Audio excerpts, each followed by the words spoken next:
have to develop so there are are some internships opportunities for the students to get these hands-on experience, and it's going to be developed over the next year and so forth. So, you'll probably get calls from me, calls from me about this. So we'll be exploring that more. Great. Thanks, Fidel. And Marianne.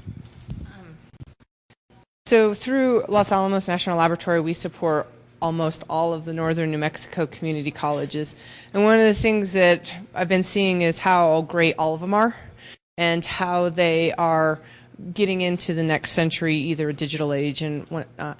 And so my question revolves around how, because we are a small market in northern New Mexico, how do we integrate with other colleges to maybe UNM-Taos can't supply Sharon with a intern, but maybe Santa Fe Community College can. And so how do we start integrating the programs from all of the regional colleges to make sure that students have the opportunity, but also businesses have the best interns possible to help them out? And I think hopefully that'll also help each program develop because you're learning from each other.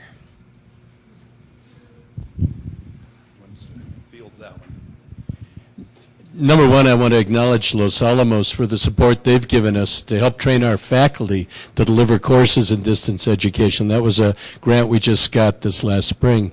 But to answer your question, the colleges up in the north, we meet regularly. We meet with Highlands, Northern, Santa Fe Community College, UNM Los Alamos. We write proposals together. We go ahead and support each other in terms of programs that each other has. What we don't have as a unit, and what we're starting to get more of with people like Kathy Keith from the RDC, as well as the Small Business Development Centers, is a voice from the business community with those collaborative meetings.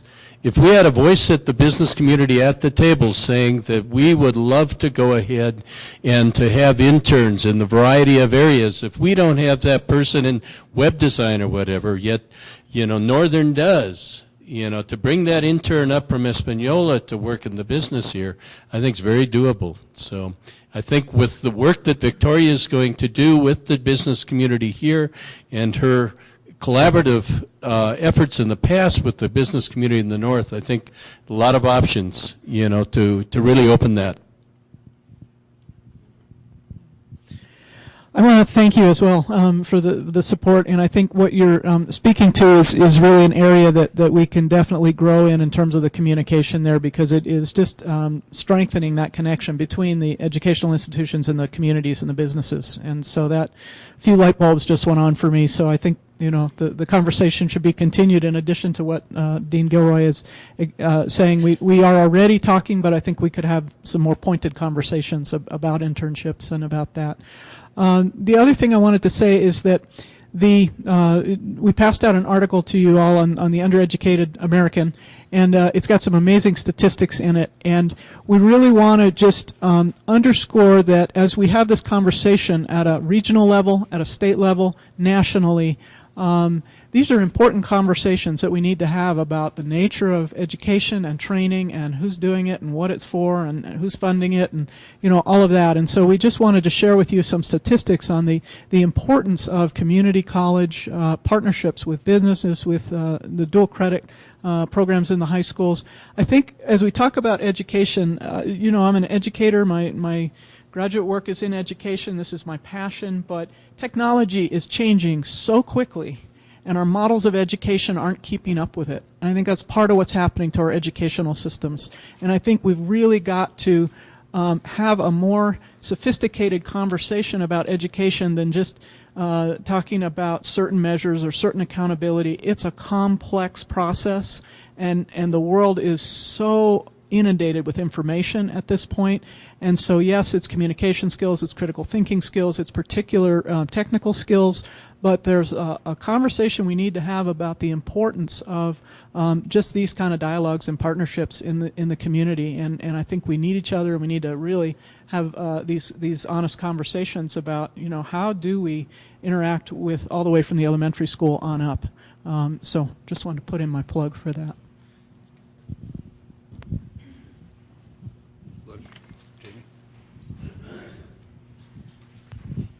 Well, Well, I just wanted to get back to a question along the lines of internships, and this question's a challenge. We're talking here about training locally and hiring locally, and to give you some background knowledge about what we do at Rocky Mountain Youth Corps is we do a lot of the fundamental trainings that we're talking about around resume building, professionalism, and through a very unique partnership with UNM-Taos, we've also been able to open the door to education for many of our members.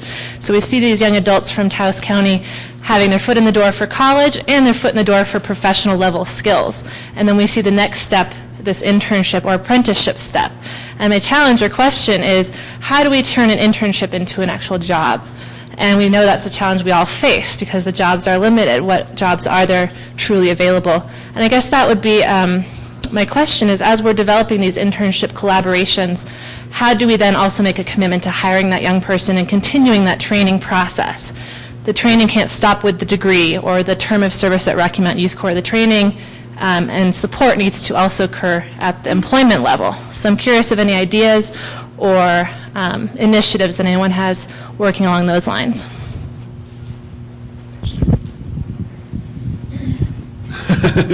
Okay, move it around the room. Well, I think I have some good news for you, actually. You know, the gallery directors are letting their assistant gallery directors go. People are letting the expensive employees, they can't afford them. And the business owner in the mom and pop is now pretty well trying to do everything. So I think this creates an environment that's ripe for what you guys are talking about. You try to get I walk into a business and they just yell at me and say, I need another me. I said, no, you don't. You don't need another manager that you're paying 25 or 30 or 40 bucks an hour.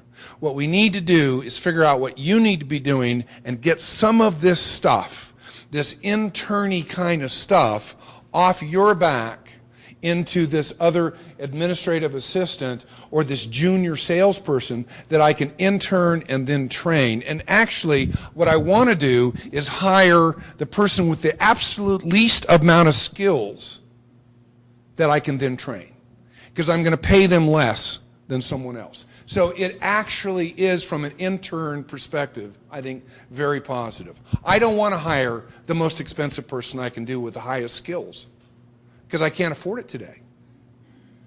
But I can afford somebody that I can train and do my job that I need. That's my perspective on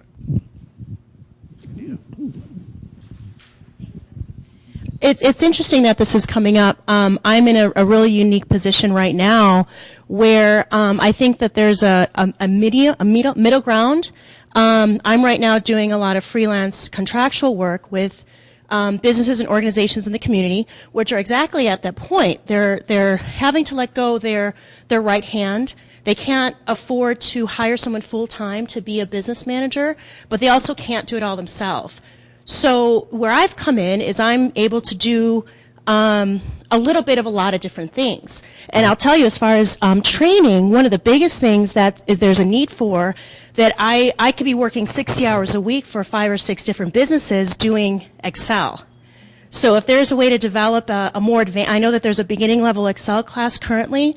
If you can add a more advanced one, there's a demand for it. You know, there's businesses that everything from putting together to a database to putting together a membership list to a contact list and importing that into whatever, system that they're using. It's huge. I mean, I literally could be running my own business and working 60 hours a week just doing Excel for a number of different businesses. QuickBooks is another one. I know there's a beginning level QuickBooks class, but and I've taken that class, and it seems like the demand from the business community is just beyond what my skill level is after having taken that class.